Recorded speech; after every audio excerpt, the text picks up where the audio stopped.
Hello, and welcome to this short essay writing guide for philosophers. I am Dr. Alex Carter, and I will guide you through some of my favourite tips and tricks for writing philosophy.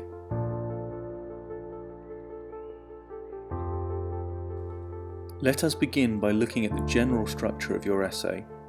In philosophy, this means thinking about your argument and how it will develop. It is tempting to want to try to build suspense in your essay, especially when you're writing about important topics. However, try to remember that your essays are not just written, they are also read, and the person reading your essay is very likely to be reading many essays at once. To that end, it is best to resist the urge to build suspense. To do this, ensure that the aims of your essay are clear from the very beginning. Tell the reader where you and they are headed, but also be sure to keep referring back to your argument throughout the essay. Explain the significance of each point and how each of your main points relates to your overall argument. At the end of the essay, resist the temptation to refer to further questions. The conclusion of your essay should do just that. Conclude your argument. Say what you have accomplished and why it is important.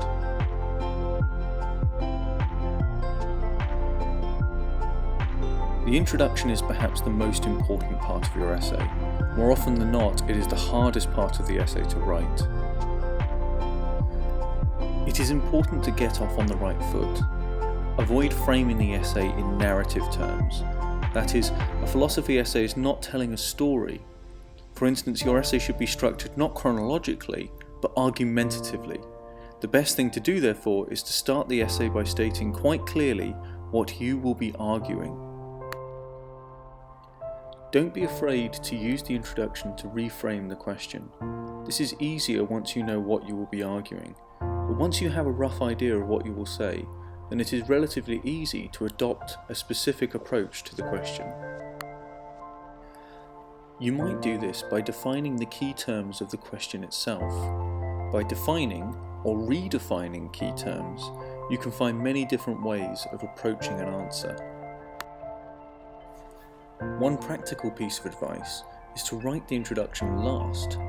Since so much depends upon knowing what you will argue, it can help to have a draft of the essay already written before you begin to lay out your aims and methodology.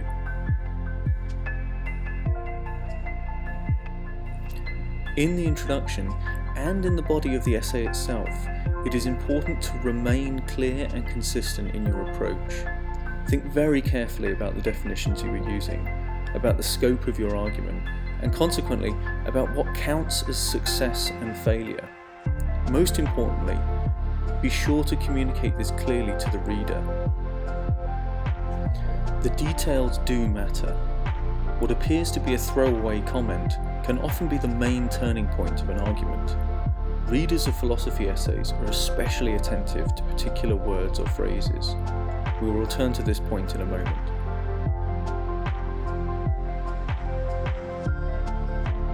No philosophy essay is complete without making some kind of argument. This needn't mean arguing that black is white, or that free will does or does not exist. It is enough to argue that a particular objection or interpretation of a text is mistaken. In many cases, an argument is generated simply by the use of certain words. Writing, "I will argue such and such," instead of "this paper will describe such and such," makes all the difference. Remember also the advice I have just given around writing an introduction. Remember to keep your argument front and centre and to refer back to it throughout the essay. Doing this will ensure that everything you are writing has a point, and that each point you make relates to your main line of argument. It is just as important, therefore, to avoid writing things that do not relate to your argument. You need to resist the temptation to say something simply because you are aware of it.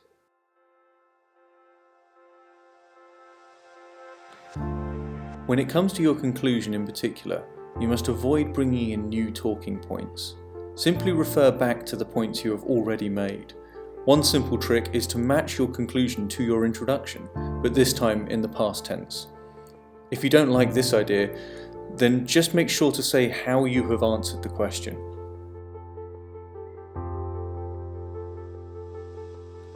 Connectives are words that perform a particular function as part of your argument. Each connective is different. For instance, however does not mean the same thing as on the contrary. Something that students new to philosophy struggle with is selecting the right connective. There is no time here to say precisely how each connective should be used. It suffices to say that if you find connectives confusing, then it can help to keep a list of them near to you as you write. In each instance, refer to the list and think about which is most appropriate. As time passes, you will get better at selecting the right term and will refer to the list less and less. One small piece of advice is whenever you use the word whether, you should always add an or not. So instead of saying, I will determine whether we can assume X to be true, you will say, I will determine whether or not we can assume X to be true. This alerts both you and the reader to the conditional nature of the claim. This can be important because it can avoid the appearance of dogmatism. That is, it shows that you're aware that you might be wrong.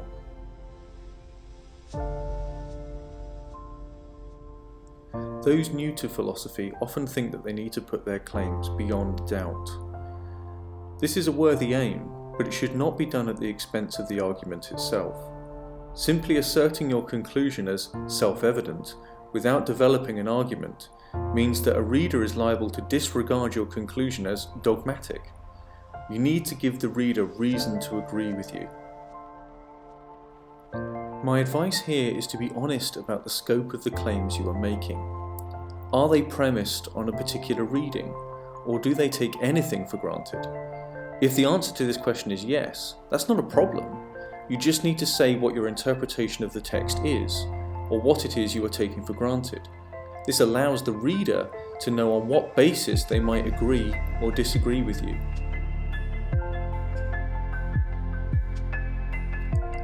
The scope of a particular argument is sometimes understood in terms of the strength of the claims being made. Are you arguing that all actions are free, or just the actions that we decide to perform? In either case, you simply need to tell the reader which it is. But be careful not to forget which of them you are talking about. Make sure that you are clear and consistent. Don't accidentally refer to all actions as free if you have shown only that some actions are free. This is a more common problem than you might think.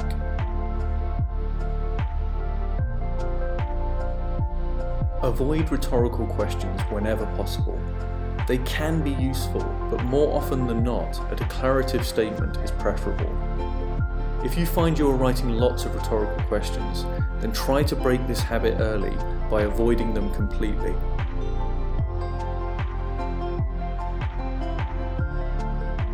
My most beneficial advice is also, sadly, the hardest to follow, and that is to write your essay as normal, and then to delete or tear up the first copy and to start again from scratch.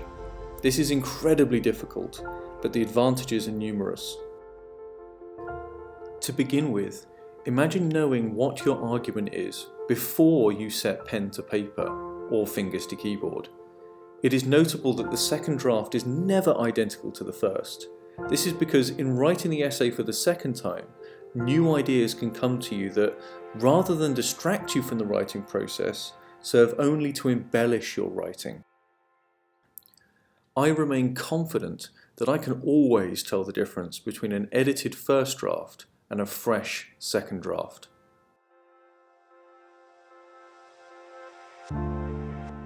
In closing, I want to say a few words about plagiarism and referencing. When it comes to plagiarism and referencing, the silver rule is be consistent. Make sure you're referencing only peer-reviewed sources, and if you're not sure how to reference, just pick any reference style and follow it. The golden rule, however, is cite references even if unsure how to. So if your reference comes from a particular website or YouTube, this isn't ideal because you should be using peer-reviewed sources, but make sure you reference it somehow, As long as you're not trying to gain credit for someone else's work, that's the most important thing. Tell the reader that the work is not your own. Guidance and guidelines for plagiarism and referencing can be found on the virtual learning environment. It is your responsibility to avoid plagiarism, so make sure you familiarise yourself with the rules.